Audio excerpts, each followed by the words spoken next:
بسم اللہ الرحمن الرحیم۔ السلام علیکم معزز طلباء کرام، آپ سب کیسے ہیں؟ آج ہم موطا امام محمد کے سبق نمبر 352 کو پڑھیں گے۔ آج کے ہمارے سبق کا عنوان ہے گم شدہ چیز کا بیان۔ نیا ہمارا چیپٹر شروع ہو رہا ہے، کتاب اللقطہ، لقطے کی کتاب، اور اس میں جو پہلا باب ہے وہ باب اللقطہ یعنی گری پڑی چیز کے بیان میں یہ باب ہے۔ تو چلیے سب سے پہلے ہم اس باب کی احادیث کو پڑھتے ہیں اور اس کے بعد پھر جو اس پہ کلام ہوگا وہ کریں گے۔ تو امام محمد رحمۃ اللہ علیہ اس باب کی حدیثوں کو ذکر کرتے ہیں۔ آپ لکھتے ہیں کہ اخبرنا مالک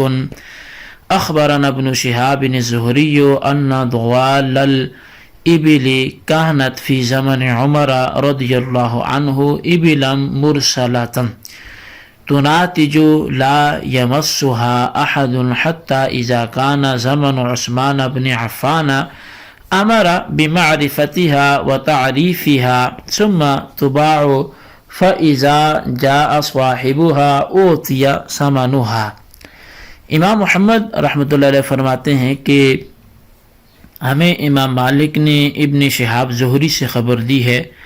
کہ حضرت عمر رضی اللہ تعالیٰ عنہ کے دور خلافت میں گم شدہ اونٹنیاں کھلی چھوڑ دی جاتی تھیں۔ وہ بچے جنتی تھیں، انہیں کوئی شخص بھی ہاتھ نہ لگاتا تھا، یہاں تک کہ جب حضرت عثمان بن عفان رضی اللہ تعالیٰ عنہ کا دور خلافت آیا تو آپ نے ان کے بارے میں جو شناخت کرنے کا، ڈھنڈورا کرنے کا حکم دیا کہ ان کو پہچان لیا جائے۔ اگر ان کی جان پہچان والا کوئی نہ آئے تو انہیں بیچ دینے کا حکم دیا، پھر اگر ان میں سے کسی کا مالک آ جاتا ہے تو اسے اس کی قیمت دے دی جاتی۔ قال محمد کلا الوجہین حسن ان شاء الامام ترکها حتی یجیء اہلها فإن خاف عليها الضيعة أو لم يجد من يرعاها فباعها ووقف ثمنها حتى يأتي أربابها فلا بأس بذلك۔ امام محمد رحمۃ اللہ علیہ ایک حدیث ذکر کرنے کے بعد مسئلے کے احناف کو واضح کرتے ہوئے لکھتے ہیں کہ دونوں طریقے اچھے ہیں، یعنی جو ذکر کیے گئے پچھلی حدیث میں یہ دونوں طریقے اچھے ہیں۔ اگر امام یعنی حاکم وقت چاہے تو گم شدہ اونٹنیوں کو چھوڑ دے یہاں تک کہ ان کے مالک آ جائیں، تب بھی درست ہے، اور اگر ان کے ضائع ہونے کا امام کو خطرہ ہو یا انہیں چرانے والا کوئی نہ مل سکے تو پھر امام انہیں بیچ دے اور ان کی قیمت محفوظ رکھے یہاں تک کہ ان کے مالک آ جائیں، تو اس میں بھی کوئی حرج کی بات نہیں ہے۔ اخبرنا مالک اخبرنا نافع ان رجلا وجد لقطة فجاء الى ابن عمر فقال انی وجدت لقطة فما تأمرني فيها؟ فقال ابن عمر عرفها، قال قد فعلت، قال زد، قال قد فعلت، قال لا آمرك ان تأكلها لو شئت لم تأخذها۔ امام محمد رحمۃ اللہ علیہ اس کے حوالے سے اگلی حدیث ذکر فرماتے ہیں۔ آپ فرماتے ہیں کہ امام مالک نے ہمیں حضرت نافع سے خبر دی ہے کہ ایک شخص کو کسی کی گری ہوئی چیز مل گئی تو وہ حضرت عبداللہ بن عمر رضی اللہ تعالیٰ عنہما کے پاس آیا اور کہنے لگا کہ مجھے کسی کی گم شدہ چیز ملی ہے،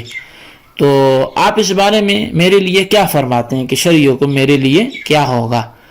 تو حضرت عبداللہ بن عمر رضی اللہ تعالیٰ عنہما نے فرمایا کہ اس کا اعلان کرو، یعنی لوگوں میں اعلان کرو کہ یہ کس کی ہے۔ تو وہ کہنے لگا کہ میں نے اعلان کیا ہے۔ آپ نے فرمایا کہ اور زیادہ اعلان کرو، تشہیر کرو اس چیز کی۔ تو اس نے کہا جی کہ میں یہ بھی کر چکا ہوں۔ تو آپ نے فرمایا میں تجھے اس کے کھانے یعنی استعمال کرنے کا حکم نہیں دوں گا، تو اگر تم چاہتے تو اسے نہ ہی اٹھاتے، یعنی اٹھا کے اب یہ اپنے اوپر تم نے خود ہی ایک مصیبت لی ہے،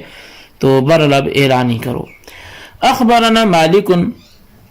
اخبرنا یحیی بن سعید انه قال سمعت سلیمان بن یسار يحدث ان ثابت بن الضحاك الانصاری حدثه أنه وجد بعيرا بالحرة فعرفه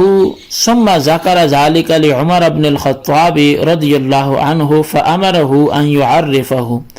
قال ثابت لعمر قد شغلني عنه ضيعتي فقال له عمر ارسله حيث وجدته. امام محمد رحمۃ اللہ علیہ فرماتے ہیں کہ ہمیں امام مالک نے حضرت یحییٰ بن سعید سے خبر دی ہے اور انہوں نے کہا کہ میں نے سلیمان بن یسار کو یہ کہتے ہوئے سنا ہے کہ ثابت بن ضحاک انصاری نے مجھے بتایا کہ مجھے کسی کا گم شدہ اونٹ ملا، میں نے اس کا اعلان کروا دیا. پھر اس کا ذکر حضرت عمر بن خطاب رضی اللہ تعالیٰ عنہ سے کیا تو آپ نے اس کی تشہیر کرنے کا حکم دیا. حضرت ثابت بیان کرتے ہیں کہ میں نے حضرت عمر رضی اللہ تعالیٰ عنہ سے عرض کیا کہ اس نے تو مجھے اپنے کام کاج سے اپنی طرف مشغول کر لیا ہے.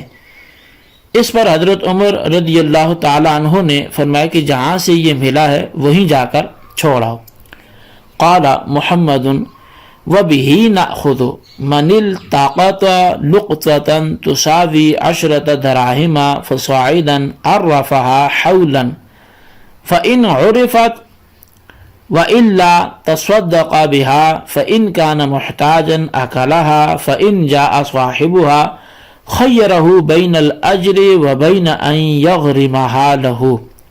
وإن كان قيمتها أقل من 10 دراهم عرفها على قدر ما يرى أياما ثم صنع بها كما صنع بالأولى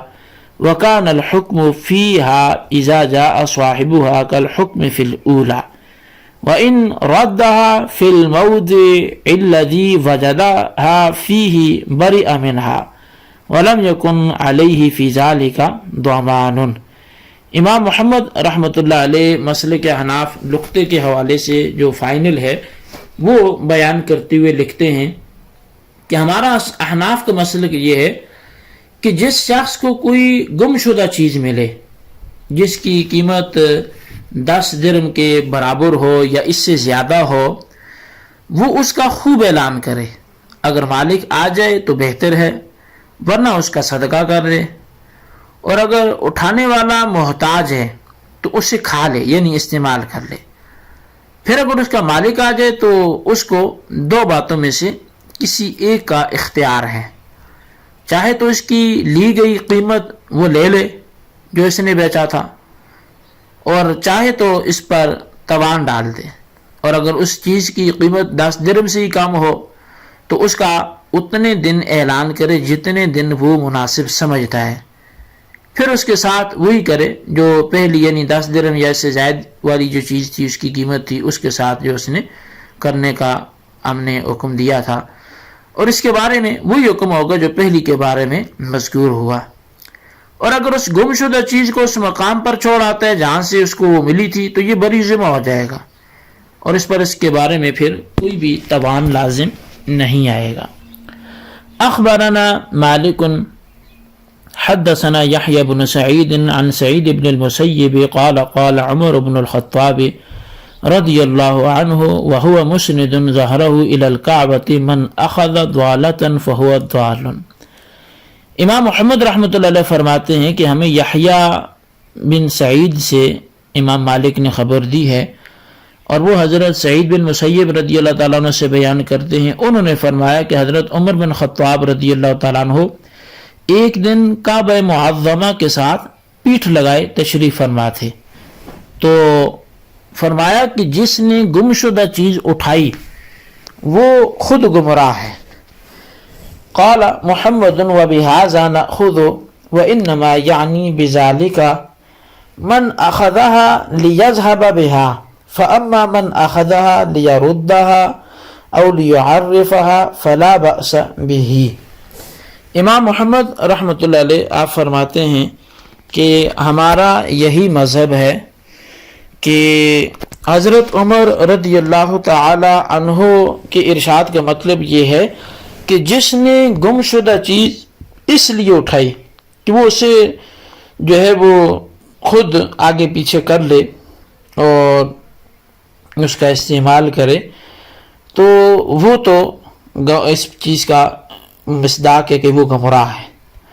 اور اگر کسی نے اس ارادے سے اٹھائی تاکہ وہ اس کے مالک کے پاس لوٹائے یا اس کا خوب اعلان کرے تاکہ مالک آ کر لے جائے تو اس میں کوئی حرج نہیں ہے۔ تو بہرحال اس باب کے تحت امام محمد رحمۃ اللہ علیہ نے جو ہے وہ چند آثار ذکر کیے ہیں، جن کا خلاصہ یہی بنتا ہے کہ گم شدہ چیز حضرت عمر رضی اللہ تعالیٰ عنہ کے دور میں اٹھائی نہیں جاتی تھی، بلکہ اسے چھوڑ دیا جاتا تھا یہاں تک کہ مالک آ جاتا اور اسے لے جاتا۔ گم شدہ اونٹنیاں پھرتی رہتی تھیں اور بچے جنتیں، لیکن ان کو پکڑنے اور اعلان کرنے کا مسئلہ نہیں تھا۔ حضرت عثمان غنی رضی اللہ تعالیٰ عنہ کے دور میں طے یہ ہوا کہ ایسی اشیاء کو اٹھا لینا چاہیے، مناسب اعلان اور تشہیر کی جائے، مالک آ جائے تو ٹھیک ہے، ورنہ اسے فروخت کر کے اس کی قیمت کو محفوظ کر لیا جائے۔ اگر مالک آ جائے تو لی گئی قیمت جو ہے وہ لے لے اور وہ واپس چلا جائے، ورنہ جو ہے کہ توان بھی وہ لے سکتا ہے۔ حضرت عمر رضی اللہ تعالیٰ عنہ سے گم شدہ اشیاء کے اٹھانے والے کو جو گمراہ کہا گیا، امام محمد رحمۃ اللہ علیہ نے اس کا مفہوم بیان فرمایا کہ اس سے مراد وہ شخص ہے جو ہضم کرنے کی خاطر اٹھائے، یعنی وہ اپنے ہڑپ کر لے کہ میں اس کو چلے میں اپنے لیے لوں گا، فائدہ اٹھاؤں گا۔ اگر وہ تشہیر کی خاطر یا مالک کو دینے کی غرض سے وہ اٹھاتا ہے تو اس میں کوئی گناہ نہیں ہے۔ تو بہرحال اب گم شدہ چیز کے بارے میں 3 امور پر گفتگو کرنا وہ بہت ضروری ہے، اور ان میں جو ہے وہ حضرات ائمہ کا اختلاف بھی ہے۔ پہلی یہ کہ گم شدہ چیز کو اٹھا لیا جائے یا نہ اٹھایا جائے، اور دوسرا یہ کہ اس کے اٹھانے کے بعد اعلان کب تک کیا جائے، اور تیسرا یہ کہ مناسب اعلان کے بعد اگر اس کا کوئی وارث نہ آئے تو کیا کریں۔ تو اب اس حوالے سے میں چاہوں گا کہ یہ چونکہ ایک مستقل کام ہے، یعنی 3 چیزیں جو 3 مسائل آپ کے سامنے رکھے گئے، ان تینوں پر جو ہے ہم تفصیلی کلام وہ آئندہ سبق میں کرتے ہیں، اور اسی میں اس چیز کو ان شبہات کے ازالوں کا سمجھنے کی کوشش کرتے ہیں۔ آج کے لیے اپنے سبق کو یہیں پہ موقوف رکھتے ہیں، جو ہوا یہ کافی ہے۔ اس کا خلاصہ آپ اپنے رجسٹر پہ ضرور لکھیں۔ اللہ تعالیٰ سے دعا ہے جو پڑھا سنا اسے یاد رکھنے کی توفیق نصیب فرمائے، آمین بجاہ نبی الامین صلی اللہ علیہ وسلم۔